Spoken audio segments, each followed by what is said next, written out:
community of West African states has over 60 different types of minerals, the third mineral reserves globally.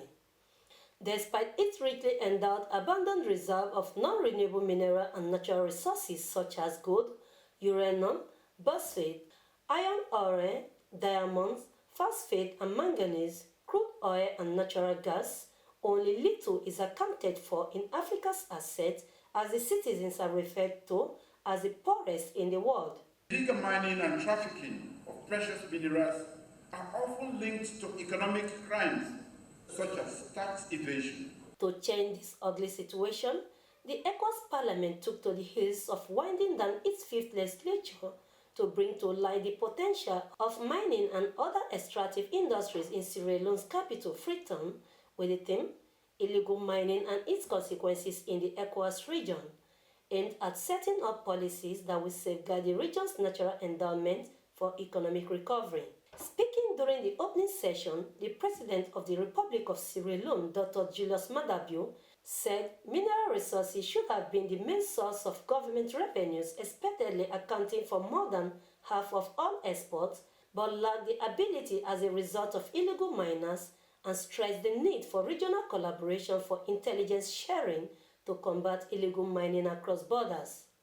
Illegal mining deprives our government of much needed revenue and aggravates social tensions within our communities. Illegal mining is a transnational issue that requires a coordinated regional response. This is why forums like this are crucial for fostering collaboration and sharing best practices among ECOWAS member states. The President also stressed that the economic bloc needs to strengthen its legal frameworks on mining-related activities, as well as address the root causes that drive individuals into illegal mining to ensure sustainable mining practice for citizens and environmental interests. There is immense economic potential in our mineral resources if managed effectively. Due to the high profits associated with precious minerals and the often low risk of being arrested or prosecuted, organized criminal groups are exploiting this sector. Hence, as policymakers, we must make concerted efforts to strengthen further the legal and regulatory frameworks to curb illegal mining significantly.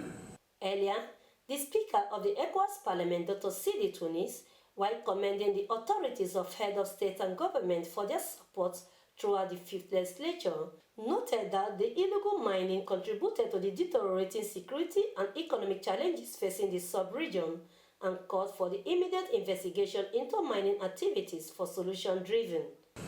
The threat of illegal mining in the ECOWAS region is having far-reaching implications on the security, socio-economic and environmental fabric of the region.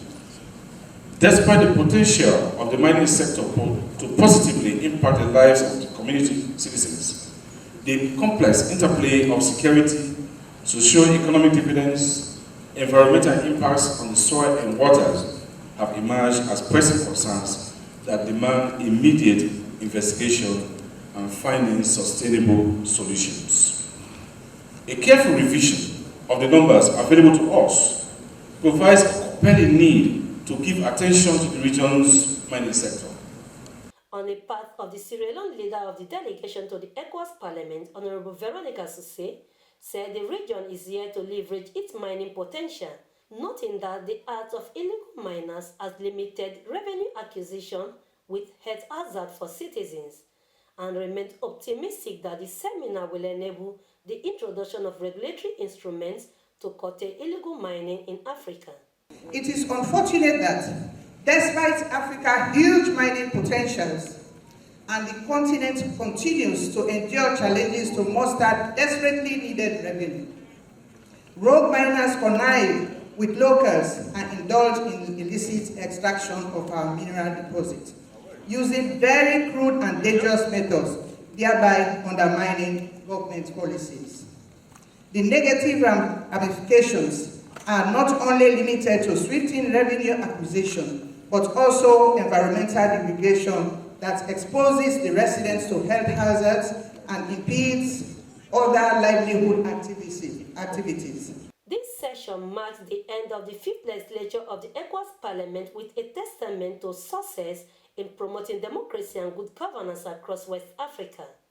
However, the Tunis-led administration, since its inception, was founded on 35% affirmative action of women's representation in politics as well as direct election of members of the parliamentarians, as he expresses confidence that the structures already established will see these policies' implementation for accountability and fairness. Vincent Okushi, reporting for Quality Television.